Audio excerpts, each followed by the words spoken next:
অসম সরকার আইন প্রণয়ন করলেও ভিনধর্মীরা এখনও লাভ জিহাদ জারি রেখেছে। এমনই একটি লাভ জিহাদের চাঞ্চল্যকর তথ্য সামনে এনেছে হিন্দুত্ববাদী সংগঠন বজরং দল।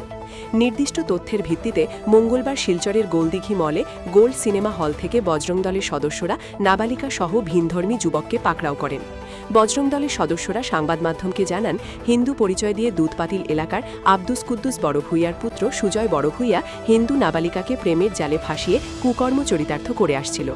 ওই নাবালিকাকে সামাজিক মাধ্যমের জড়িয়তে প্রথমে বন্ধুত্ব এবং পরে লাভ জিহাদে ফাঁসায়। শিলচরের বুকে মেয়েটিকে নিয়ে দীর্ঘদিন ধরে কুকর্ম চালাচ্ছিল সুজয়। এমনকি মঙ্গলবার যখন বজরং দলের সদস্যরা তাকে পাকড়াও করে, তখনও নাবালিকা জানতে পারেনি সুজয় ভিনধর্মী। এই ঘটনায় উত্তেজনা দেখা দেয়। ধৃত যুবককে পুলিশে সমঝে দেন বজরং দলের সদস্যরা। লাভ জিহাদের বিরুদ্ধে কড়া হুঁশিয়ারি দিয়েছেন বজরং দলের কর্মকর্তারা।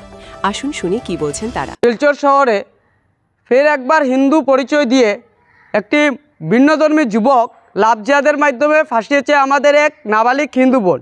সেই ছেলেটির নাম হলো সুজয় বড়ভূইয়া। সে দুধপাতিল থাকে এবং ওই অঞ্চলেরই কোনো এক নাবালিক বোনকে সে প্রথমে ইনস্টাগ্রামের মাধ্যমে প্রেমের প্রলোভনে ফেলে হিন্দু পরিচয় দিয়ে, তারপর সেই বোনটিকে সে প্রেমের ব্রেন ওয়াশ দিয়ে তার সাথে নিয়ে যায় এবং বিভিন্ন ধরনের কুকর্ম ওই বোনটির সাথে করে।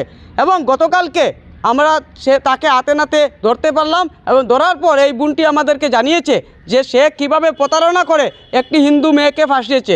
সে জানিয়েছে যে প্রথমে তাকে হিন্দু পরিচয় দিয়ে প্রেমের ফাঁদে ফেলে এবং যখন বহুদিন হয়ে যায় তারপরও সে বলে না যে এই সের মানে পরিচয়টি যে ভিন্নধর্মী, এবং সেই হিন্দু পরিচয় দিয়ে এই বোনটির সাথে বারবার কুকর্ম করে। এবং তারপর যখন ধরা পড়লো সে হাতে নাতে, তারপর সে বোনটি জানতে পারলো যে এই ছেলেটি একটি অন্য ভিন্নধর্মী ছেলে।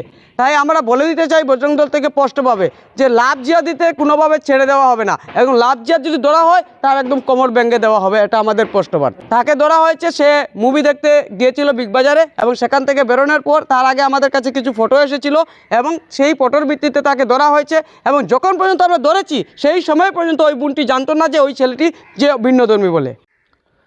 যখন ধরা পড়ে ওই যুবতীর সাথে বিগ বাজারের বাইরে এনএন দত্ত রোডে, তখন ছেলেটির মোবাইল থেকে এই নাবালিক বোনটির বিভিন্ন ধরনের অশ্লীল ভিডিও, অশ্লীল জিনিস বেরিয়ে আসে এবং ওইখানে দেখা যায় বিভিন্ন হোটেলে শিলচরের ওই মেয়েটিকে নিয়ে গিয়ে অশ্লীল কার্যকলাপ করেছে। আমি নাম নিচ্ছি না, ওদেরকে বলতে চাই যে বা যাহারা এই ধরনের কার্যকলাপকে কিছু টাকার জন্য এই নাবালিক মেয়েকে রুম প্রোভাইড করছেন, তাদেরকে হুঁশিয়ারি দিতে চাই, যদি আগামী দিনে এরকম কিছু দেখা যায় তাহলে না হোটেল থাকবে না হোটেলের মালিক থাকবে। ধরার পরে আমরা তথ্য বার করি এবং পুলিশের হাতে সমঝে দিই এবং এখন ওই ছেলেটি জেলে আছে। মেয়েটির বয়স 17 বছর। নাবালিক একটি মেয়েকে কিভাবে জিহাদের শিকার করেছে ওই মুসলিম যুবক।